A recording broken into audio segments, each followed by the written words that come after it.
Hello students, तो करते हैं हम आज की क्लास की शुरुआत। आज हमें करना है chapter second of class 10th, जो कि है हमारा एसिड बेसिस एंड सॉल्ट्स।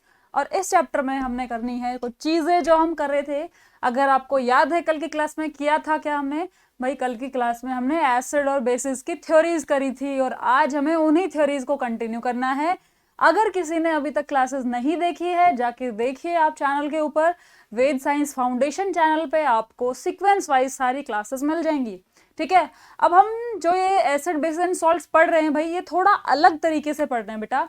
कैसे अलग तरीके से? यूजुअली जब आपको कराते हैं तो कैसे कराते हैं, आपने देखा होगा एनसीईआरटी में कैसे दिया हुआ है, एसिड्स दिए, उनकी फिजिकल प्रॉपर्टीज दी है, उनकी केमिकल प्रॉपर्टीज दी है, और इस तरीके से आपको एसिड बेसिस एंड सॉल्ट्स ऐसे ही करा दिया। पहले फिजिकल प्रॉपर्टीज, फिर केमिकल प्रॉपर्टीज, फिर सॉल्ट्स हैं, 5 तरीके के सॉल्ट्स हैं आपके। ठीक है, कुछ इस तरीके से कराएगा।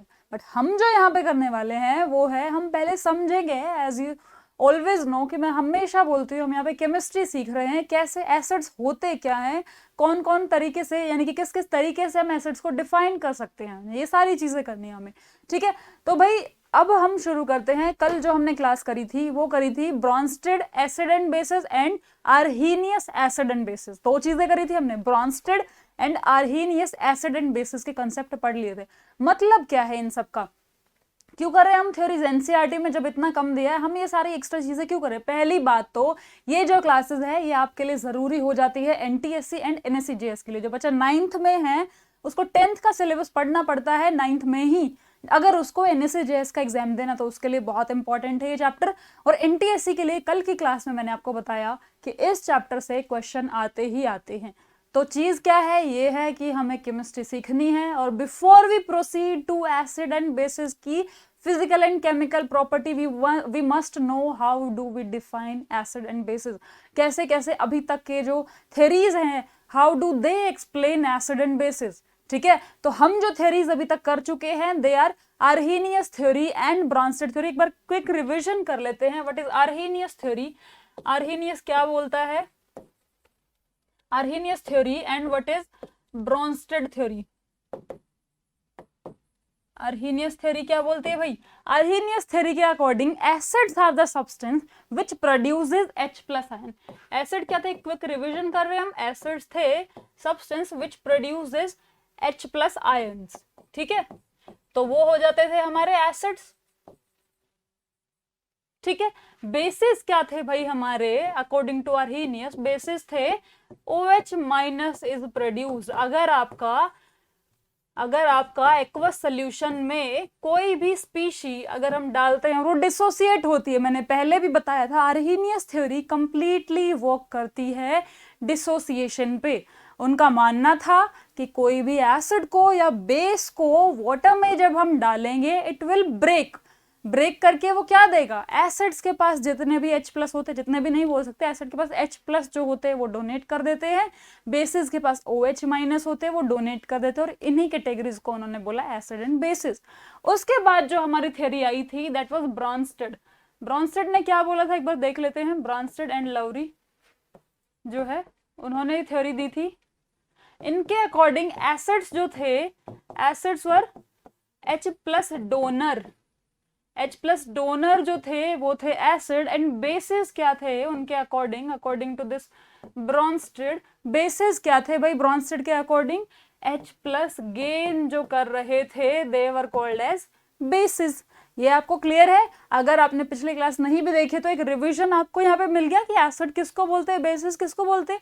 एग्जाम्पल अगर देखें तो यहाँ पे जो अर्हीनियस है उनके अकॉर्डिंग एसिड का एग्जाम्पल क्या है? जो H+ डोनर है यानी कि HCl हम ले सकते हैं। बेस क्या है? OH- डोनर है यानी कि OH- हम ले सकते हैं। ठीक है भाई, OH- हम ले सकते हैं। यूजुअली आपने देखा होगा कोई भी कैटायन एनायन जब हम लिखते हैं, जैसे Cl- है, SO4 2- है, ये जो एनायंस है हम इनमें चार्ज कॉर्नर पे लिखते हैं, बट OH में हमेशा चार्ज यहाँ लिखा जाता है, क्योंकि थोड़ा सा ना OH जो है उसमें थोड़ा सा दिक्कत ये रहती है, अगर हम यहाँ पे चार्ज लगा देते हैं OH- तो ये अलग लगता है कि यहाँ पे H पे माइनस है अलग से। तो थोड़ा सा बस देखने का नजरिया है और कुछ नहीं है। यूजुअली हम ऐसे लिखते होते हैं कि चार्ज कॉर्नर में लाए, बट यहाँ पे जस्ट टू शो कि यहाँ पे ऑक्सीजन पे चार्ज है, हाइड्रोजन पे नहीं है। ठीक है, तो इस वजह से हम इसको इस तरीके से शो कर देते हैं। दोनों के दोनों ही सही है, आप कोई भी यूज कर सकते हैं। या तो आप OH माइनस इस तरीके से लिखें या you may right it in this way. ठीक है, ये भी सही तरीका है। तो ये था हमारे पास एग्जाम्पल हमने जो लिया था किसका, ब्रॉन्स्टेड का, सॉरी अर्हीनियस का। अब हम ब्रॉन्स्टेड का एसिड देखते हैं। इन्होंने क्या बोला था भाई, एसिड कौन होते हैं according to Bronsted, acids are the species which gives H plus ion, तो हम यहीं पे ले सकते हैं, वही सेम HCl हो जाएगा। And bases are the substance which gains H plus ion, यानी कि यहाँ पे कुछ अलग चीज देखने को मिलेगी हमें। यहाँ पे अलग चीज क्या मिली, जैसे NH3 है यहाँ पे, अमोनिया जिसको बोलते हैं, जब वो H प्लस आयन एक्सेप्ट कर लेता है then it will result into NH4 positive. NH4 positive बनाते हैं वो, और NH4 पॉजिटिव जो है उसका नाम क्या है भाई, उसका नाम क्या है, कैटायंस के पीछे IUM लगता है बेटा, आप इसको याद रखेंगे। IUM जैसे सोडियम है, मैग्नीशियम है, कैल्शियम है, ऐसे ही अमोनिया पे H प्लस आ गया, यानी कि जब एक कैटायन बन गया तो इसका नाम भी अमोनियम हो गया। इसका नाम क्या है, अमोनियम। और OH माइनस को क्या बोले, हाइड्रोक्साइड है। यूजुअली एनायंस के पीछे IDE लगता है, जैसे सल्फाइड, नाइट्राइड, ऑक्साइड, IDE लगता है। ठीक है, नाइट्राइट भी होता है, बट नॉर्मली हम क्या लेते हैं, O माइनस जैसे कि है ऑक्साइड, S2 माइनस है सल्फाइड, ठीक है, N3 माइनस है नाइट्राइड, वैसे OH माइनस है हाइड्रोक्साइड। ठीक है भाई, तो ये कुछ चीजें थी जो हमने करी थी लास्ट क्लास में।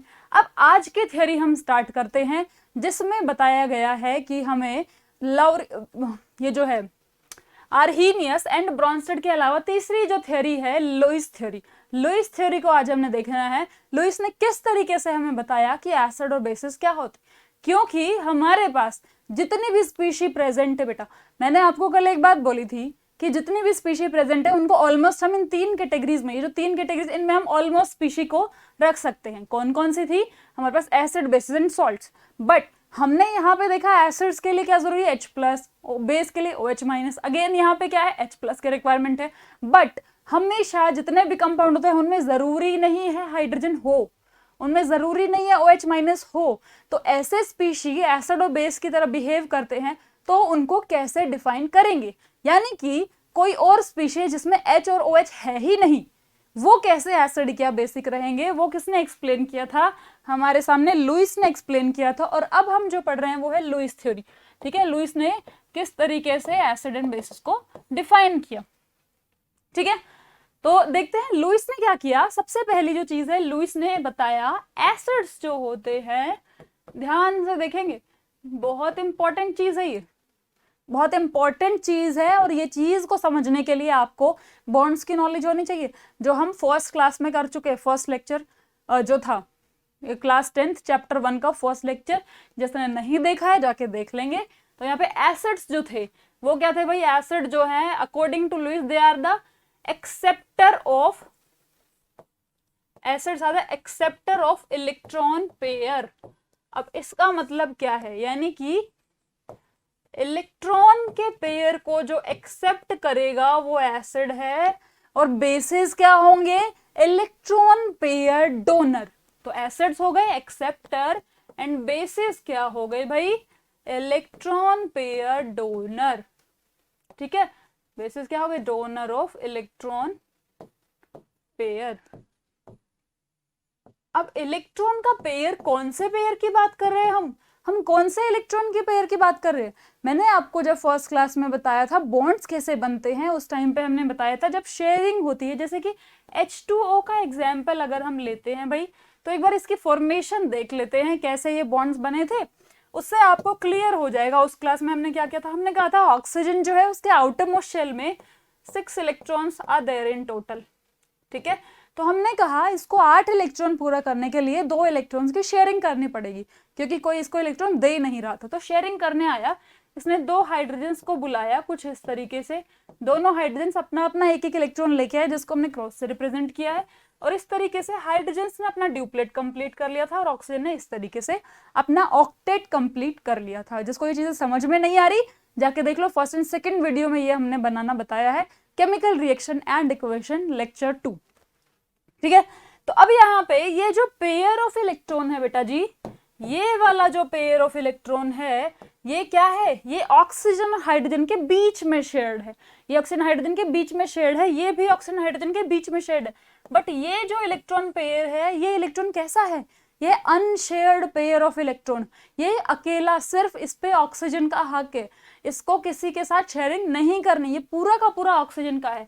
तो इनको हम क्या बोलते थे भाई, इनको बोलते थे हम बॉन्ड पेयर, जो कि बॉन्ड बनाने में यूटिलाइज हुए हैं। और इनको हम क्या बोलेंगे, इनको हम बोलेंगे लोन पेयर, ठीक है, इनको हम बोलेंगे लोन पेयर। तो bond pair and lone pair नाम से हम इलेक्ट्रॉन्स के पेयर को डिनोट कर रहे हैं। ऑलराइट, तो अब हमने देखा कि हमने कहा electron pair donor and electron pair acceptor, मतलब एक इलेक्ट्रॉन डोनेट नहीं होगा, एक इलेक्ट्रॉन एक्सेप्ट नहीं होगा, पूरा पेयर जाएगा। तो ये कौन सा पेयर जाएगा, ये ऐसा वाला पेयर जाएगा जो कि लोन पेयर है, ठीक है, जो लोन पेयर है यूजुअली वही डोनेट होता है, ठीक है, यूजुअली हम बात करें, यूजुअली कुछ ऐसे भी केसेस है जिनमें पूरा बॉन्ड पेयर भी चला गया, बट हम अभी इनिशियल स्टेज पे बात करेंगे कि लोन पेयर डोनेट होता है, ठीक है। तो यानी कि लुईस के अकॉर्डिंग जो भी स्पीशीज जिसमें एक पेयर ऑफ इलेक्ट्रॉन की कमी होगी, मतलब इलेक्ट्रॉन डेफिशिएंट स्पीशी जो होगी वही इलेक्ट्रॉन एक्सेप्ट करेगी, और इलेक्ट्रॉन रिच स्पीशी जो होगी वही गेन करेगी। अब इलेक्ट्रॉन रिच स्पीशी का मतलब ये नहीं है कि उसके पास एक्स्ट्रा इलेक्ट्रॉन हो, उसके पास इलेक्ट्रॉन्स होने चाहिए लोन पेयर में या फिर नेगेटिव चार्ज में, यानी कि या तो एक्सेस हो तो नेगेटिव चार्ज, या फिर लोन पेयर मतलब रखे हुए हैं, उसकी खुद के तिजोरी में रखे हुए हैं, उसने किसी को डोनेट नहीं किया, उस पर पूरा इसी का हक है। तो देख लेते हैं एक बार क्या बताया हमने यहाँ पे।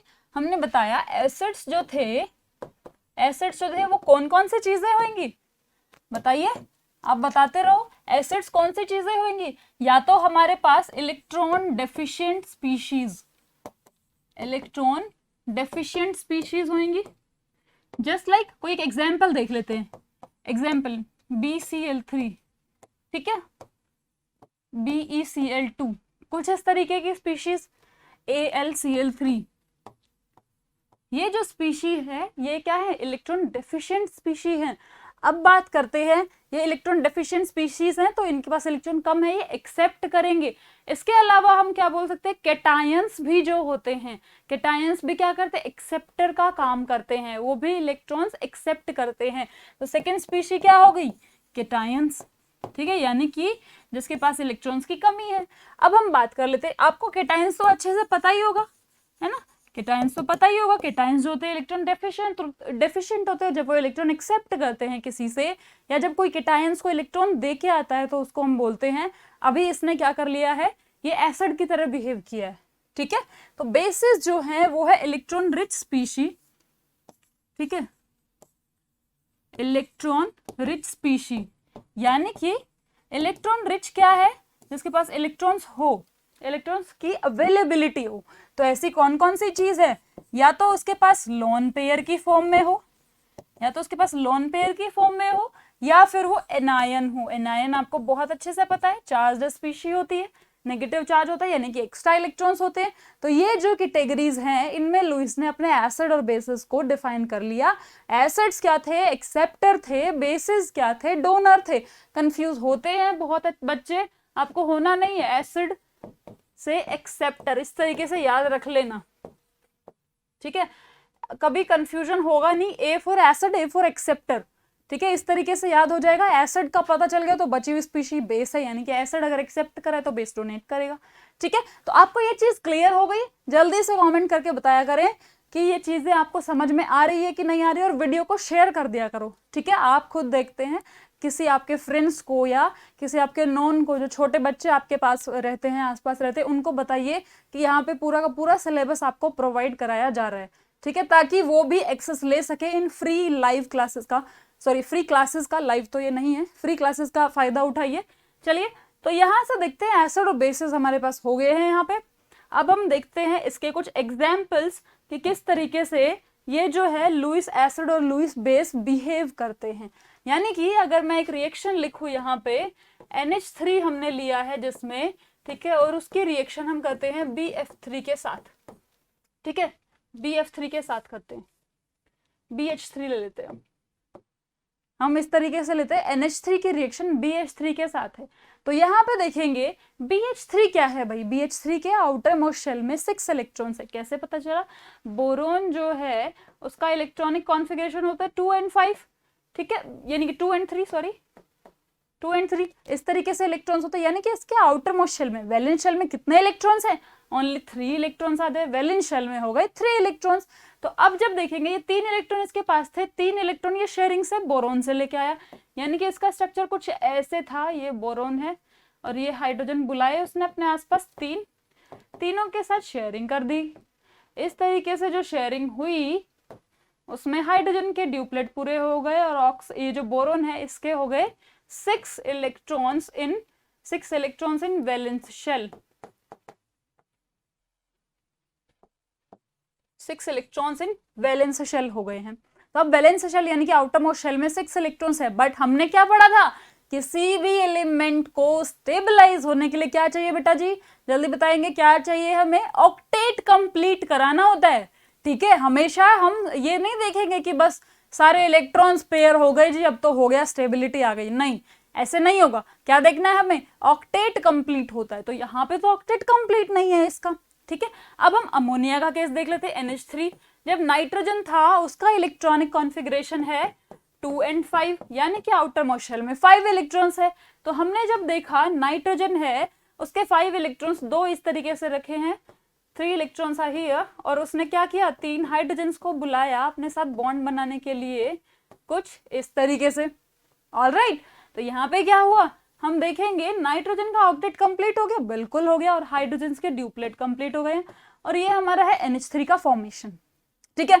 हमने दोनों चीजें देख ली है, ये चीजें कंफ्यूजन है तो जाके सेकंड क्लास देखें chemical reaction and equation chapter की, ठीक है। तो हमने देखा BH3 है, यहाँ पे NH3 है, और BH3 के पास 2 इलेक्ट्रॉन कम हो रहे हैं, और NH3 के पास एक पेयर ऐसा रखा है जो अभी अनयूटिलाइज्ड है। ये जो पेयर है, अब ये पेयर है, इस पे नजर है BH3 की। BH3 क्या है? भिखारी आदमी, एक्सेप्टर है। वो पैदा होता है अपनी जिंदगी में 3 इलेक्ट्रॉन लेके, यानी कि गरीब पैदा होता है, और वो अपनी पूरी जिंदगी कोशिश कर लेता है, बॉन्ड भी बना लिए भाई, शेयरिंग भी कर ली, सब कुछ कर लिया, बट मरते दम तक उसके आउटर मोस्ट शेल में 8 इलेक्ट्रॉन पूरे नहीं हो पाते। तो B फॉर बोरोन की जगह हम B फॉर भिखारी भी याद कर सकते हैं कि इस बेचारे का कभी भला हुआ ही नहीं है, इसके कभी 8 इलेक्ट्रॉन इसने देखे ही नहीं है। तो इन जैसों के लिए ये जो है एसिड बेस का कंसेप्ट ये बहुत सही है, क्योंकि ये कहीं ना कहीं इनकी मदद कर देता है इनके इलेक्ट्रॉन्स पूरे कराने में ऑक्टेट। क्लियरली समझ में आ गया आपको कि क्यों ये बोरोन जो है इलेक्ट्रॉन एक्सेप्ट करेगा, हालांकि इसके पास सारे इलेक्ट्रॉन्स पेयर्ड है, क्योंकि 8 इलेक्ट्रॉन पूरे करने हैं हमें। नाइट्रोजन जो है वो क्यों डोनेट करेगा? क्योंकि उसके पास वो जो एक पेयर है वो उसका खुद का है, उस पर किसी और का हक नहीं है, वो उसकी सेविंग्स है। अब अपनी सेविंग्स से वो इसकी हेल्प करने जाएगा। तो किस तरीके का नजरिया होगा, मतलब यहाँ पे सीन बनेगा कि दोनों के दोनों इलेक्ट्रॉन्स जो हैं वो नाइट्रोजन की तरफ गए बोरोन के पास। क्या बोलते हैं ऐसे टाइप के बॉन्ड को हम? जल्दी बताओ। जब ये तरीके का बॉन्ड बनता है कि दोनों इलेक्ट्रॉन एक ही स्पीशी डोनेट कर रही है और दूसरी वाली सिर्फ गेन कर रही है, तो उसको क्या बोलेंगे हम? बताइए। उसको हम बोलेंगे NH3 में से नाइट्रोजन का ये जो लॉन पेयर था ये उठ के चला गया है BH3 के पास, और इसको डिनोट करते हैं हम इस तरीके से, इस एरो से, और इसको क्या बोलते हैं? Coordinate covalent bond. क्या बोलेंगे भाई हम? Coordinate covalent bond. अब कोऑर्डिनेट कोवेलेंट बॉन्ड जो बन गया है यहाँ पे, इसको कोऑर्डिनेट क्यों कहा? क्योंकि एक ने ही दोनों इलेक्ट्रॉन उठा के दिए। और कोवेलेंट क्यों कहा? कि उठा के बस दे नहीं दी कि ले भाई जा घूम तू। क्या दिया है इसने? कोऑर्डिनेट बॉन्ड का मतलब आपको बहुत अच्छे से पता है, इसने दिया है, बट ये अभी भी दोनों इलेक्ट्रॉन शेयरिंग में हैं। ऑलराइट, तो ये चीजें समझ में आई आपको कि किस तरीके से NH3 जो है BH3 की हेल्प करता है, और ये इस तरीके का बॉन्ड बनता है जिसको कोऑर्डिनेट कोवेलेंट बॉन्ड बोलते हैं, ठीक है। अब हम देखते हैं जब भी लुईस और एसिड और बेस रिएक्ट करेंगे, यानी कि न्यूट्रलाइजेशन ऑफ, क्या बोल रहे हैं हम? Neutralization of Lewis acid and base. अब हमने एक लुईस एसिड और बेस लिया, जैसे कि अभी जो एग्जांपल लिया था, तो हम यहाँ पे इजीली एक चीज कंक्लूड कर सकते हैं आफ्टर सीइंग दिस, कि यहाँ पे जो है फॉर्म होगा NH3 प्लस BH3, ये हमारे पास बन गया NH3 कोऑर्डिनेट बॉन्ड BH3, कुछ इस तरीके से। ठीक है, ऐसा और कहाँ कहाँ होता है, इस तरीके की चीजें और कहाँ पे होती है भाई, और भी होती है, जैसे कि BF3 है, अगर वो F नेगेटिव, यहाँ पे F नेगेटिव क्या है, इलेक्ट्रॉन रिच स्पीशी है, यानी कि एनायन है, ये एनायन है, तो यहाँ पे एनायन जब आएगा बन जाएगा BF4 माइनस, और BF4 माइनस को अगर हम देखना चाहे तो वो कैसे होता है, BF3 और यहाँ पे F नेगेटिव जो है, इस तरीके से कोऑर्डिनेट बॉन्ड बनता है यहाँ पे। ठीक है, तो ये जो है इसमें भी कोऑर्डिनेट बॉन्ड की फॉर्मेशन हुई। तो हम ओवरऑल क्या ये बोल सकते हैं कि जब भी neutralization of Lewis acid and Lewis base होगा तो always there is a formation of coordinate bond. Alright, क्या होगी, always there is a formation of coordinate bond, coordinate bond बनेगा यहाँ पे।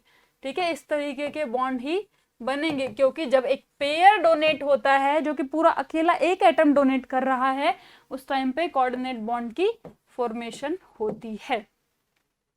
तो आई थिंक ये टॉपिक आपको क्लियर हो गया होगा, किस तरीके से हमने एसिड्स को डिफाइन किया। हमारे पास कितनी कैटेगरीज के एसिड थे, कुछ एसिड ऐसे थे जो H+ देते थे, बेस ऐसे थे OH- डोनेट करते थे आर्हीनियस के अकॉर्डिंग। ब्रॉन्स्टेड के अकॉर्डिंग क्या था, H+ डोनेट करने वाले तो एसिड है बट H+ गेन करने वाले बेस है। और थर्ड जो है लुईस ने क्या बताया कि लोन पेयर को एक्सेप्ट करने वाले एसिड है और लोन पेयर को डोनेट करने वाले बेस है। आई होप ये सारी चीजें आपको तीनों थ्योरीज कंप्लीटली आ गई होंगी, कैसे हम किसी भी स्पीशी को ऑल ओवर द, अभी जहां तक 3 थ्योरीज है सबको तो एक्सप्लेन नहीं करती हैं, अभी भी कुछ एक्सेप्शन बचेंगे, बट ऑलमोस्ट जो चीजें हैं, आप ऑलमोस्ट जो केमिकल्स आप अक्रॉस होंगे पूरे आपके कोर्स वर्क में, उन सबको ये एक्सप्लेन करती हैं तीनों थ्योरीज।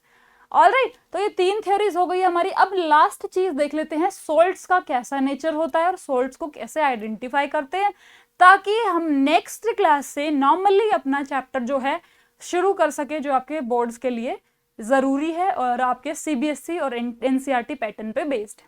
चलिए तो देखते हैं सॉल्ट्स कैसे बनते हैं। तो अभी आपने देखा सॉल्ट्स जब बनते हैं,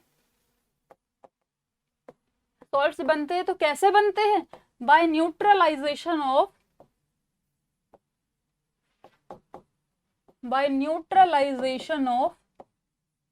एसिड एंड बेस, यानी कि एसिड और बेस जब रिएक्ट करते हैं तो बनता है salt. Neutralization of acid and base हो गया है।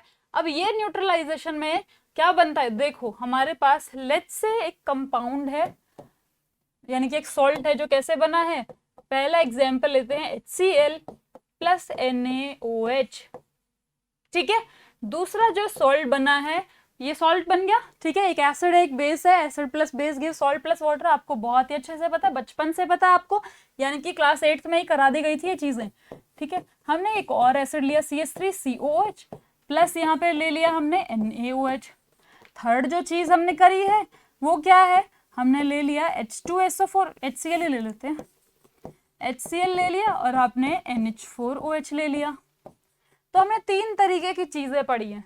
ठीक है, एक और भी ले लेते हैं, चौथा CH3COOH, यानी कि acetic acid plus ammonium hydroxide. ये 4 कैटेगरीज के सॉल्ट है और इनको अब हमने देखना है। ठीक है, तो एक बात मुझे बताएंगे, इन चारों में क्या चीज कॉमन है कि हमने एसिड और बेस की रिएक्शन कराई है, यानी कि ये चारों के चारों न्यूट्रलाइजेशन रिएक्शन है, जिसमें एसिड जो है वो बेस के साथ रिएक्ट करते हैं, सॉल्ट और वाटर बनाएंगे। तो हम जल्दी से इनके सॉल्ट्स लिख देते हैं, आप लोग कमेंट में बताएंगे, मैं यहाँ पे लिख रही हूँ इसके सॉल्ट्स जो हैं वो क्या बनेंगे। जल्दी से स्क्रीन को यहीं पॉज करके इनके सॉल्ट्स लिखो एक बार, फिर हम यहाँ पे कंटिन्यू करेंगे। ठीक है, चलिए तो यहाँ पे जब सॉल्ट बनता है, अब कैसे न्यूट्रलाइजेशन रिएक्शन होती है ये देखते हैं। एसिड का काम क्या था, H+ देना, तो एसिड से H+ ले लिया। बेस का काम क्या था, OH- देना, बेस से OH- ले लिया। एसिड ने अपना काम किया, बेस ने अपना काम किया, ये दोनों मिलके बन गए वाटर, तो ये तो बन गया H2O। बची हुई चीजें साथ में जुड़ गई, जो कि क्या थी, NaCl। यानी कि एसिड और बेस जब भी रिएक्ट करेंगे इस तरीके से, आर्हीनियस के कंसेप्ट में अगर जब भी रिएक्ट करेंगे तो वाटर हमारा फॉर्म हो रहा है। वाटर होगा क्योंकि एसिड ने H+ दिया, बेस ने OH- दिया, और वाटर क्या होता है, वाटर यही तो होता है, H2O जो है इट गिव्स टू मतलब it breaks to give H+ and OH-, इसी तरीके से ब्रेक होता है। ठीक है, तो ये हमें पता है। ऐसे ही इसमें देखते हैं H+ और यहाँ से OH- और इन दोनों ने मिलके बना दिया H2O। Very good. यहाँ पे क्या बचे, CH3COO और यहाँ पे Na। ठीक है, CH3COO Na, ये लिख दिया। थर्ड जो है अगेन H+ एंड OH- जो है उनको हटा देंगे तो यहाँ पे क्या बनेगा हमारे पास, NH4Cl, बची हुई चीजों को लिख दिया हमने, प्लस H2O। ठीक है, और फोर्थ जो चीज है वो क्या बनी है हमारे पास, CH3COO NH4 positive plus H2O। अब ये रिएक्शन तो बहुत ही कम होती है, इसको हम रिवर्सिबल भी लिख सकते हैं, बाकी भी कम होती है पर ये तो बहुत ही कम होती है। ठीक है, इसके भी हमने H और OH को निकाल दिया। तो ये हमने जनरल सी बात करी, कोई भी एसिड अपना जो है H+ देगा, कोई भी बेस जो है वो अपना OH- देगा, और दोनों मिलके वाटर बना लेंगे, बचे हुए आयंस आपस में मिलके क्या बनेंगे, सॉल्ट। अब हमें देखना है ये जो सॉल्ट्स है इनका नेचर कैसे हम डिफाइन कर सकते हैं। ठीक है, तो ये जो सॉल्ट है स्ट्रॉन्ग एसिड से बना है बेटा जी, और ये स्ट्रॉन्ग बेस से बना है, तो ये सॉल्ट कैसा होगा, पूरा का पूरा कैसा होगा, पूरा एसिड जो है वो टूट गया। स्ट्रॉन्ग एसिड का मतलब क्या, मैंने आर्हेनियस में बताया था, स्ट्रॉन्ग एसिड का मतलब है एसिड पूरा डिसोसिएट हो गया। स्ट्रॉन्ग बेस का मतलब है बेस पानी में डालने में पूरा डिसोसिएट हो गया, मतलब जितने H+ थे वो जा चुके हैं, जितने Cl- थे जा चुके हैं, 100% हमारा NaCl फॉर्म हो चुका है। ठीक है, थ्योरेटिकली तो हम ये बोलेंगे कि ये क्या है, न्यूट्रल सॉल्ट। क्या बोलेंगे हम इसको, ये बन गया न्यूट्रल सॉल्ट। सेकेंड जो है यहाँ पे क्या है, स्ट्रॉन्ग बेस है, वीक एसिड है, वीक एसिड है, स्ट्रॉन्ग बेस। अब यहां से ना क्वेश्चन आता है भाई, आपके यहाँ से क्वेश्चन आता है जो आपके NTSC उसमें भी आता है, बोर्ड्स में भी आ सकता है, और ये NSCJS के लिए भी थोड़ा इंपॉर्टेंट है, ज्यादा नहीं, क्योंकि NSCJS में और भी ज्यादा इंपॉर्टेंट चीजें आती हैं, तो ये NTSC के लिए बहुत इंपॉर्टेंट है। ठीक है, तो वीक एसिड है और स्ट्रॉन्ग बेस है, तो क्या बनेगा यहाँ पे, एसिड पूरा डिसोसिएट नहीं हो पाएगा बट बेस तो पूरा डिसोसिएट हो जाएगा, है ना। वीक का मतलब ही तो यही था कि पूरा डिसोसिएट नहीं होता, तो ये क्या होगा, बेसिक नेचर दिखाएगा, तो हम इसको बोलेंगे बेसिक सॉल्ट। ठीक है, थर्ड जो है इसमें क्या है, HCl तो पूरा डोनेट हो गया, तो Cl बहुत सारा मिलेगा हमें, और NH4 कम मिलेगा, तो यहाँ पे जो बनेगा ये किस तरीके से हो जाएगा, एसिडिक सॉल्ट। यानी कि अगर हमें कोई भी सॉल्ट दे दिया जाए, कोई भी सॉल्ट दे दिया जाए और हमसे पूछें कि इस सॉल्ट का नेचर क्या होगा, जो कि बहुत कॉमन क्वेश्चन है, बहुत कॉमन क्वेश्चन है, क्या हमसे पूछा जाएगा एसिड और बेस का नेचर क्या है, ये कॉमन क्वेश्चन।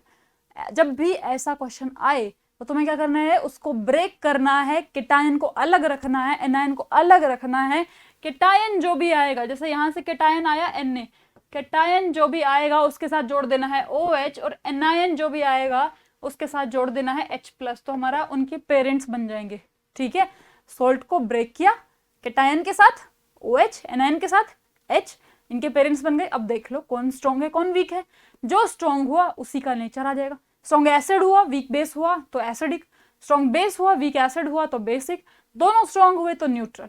ठीक है, और ये जो लास्ट वाला है इसमें होगा तो न्यूट्रल, बट अलग अलग सॉल्ट्स का अलग अलग डिपेंड करता है, तो ये डिपेंड करेगा कौन ज्यादा इसमें से स्ट्रॉन्ग है और कौन वीक है। अदरवाइज ये पूरी की पूरी रिएक्शन रिवर्सिबल रिएक्शन है, ऐसे सॉल्ट्स में हम कुछ भी नहीं कह सकते कि दोनों ही वीक हैं इसमें। ठीक है, तो ये डिपेंड करेगा दोनों के रिस्पेक्टिव नेचर पर।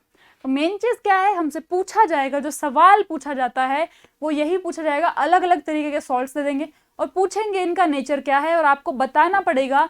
तो आप क्या करेंगे, उनको सॉल्ट लो, उसको ब्रेक करो, ब्रेक करके उसको क्या करो, एसिड्स जो है, सॉरी केटायन जो है उनको OH जोड़ दो, एनायन पे H जोड़ दो, दोनों बन जाएंगे acid and bases, and try to identify them कि ये क्या है, स्ट्रॉन्ग एसिड और वीक बेस है कि नहीं है।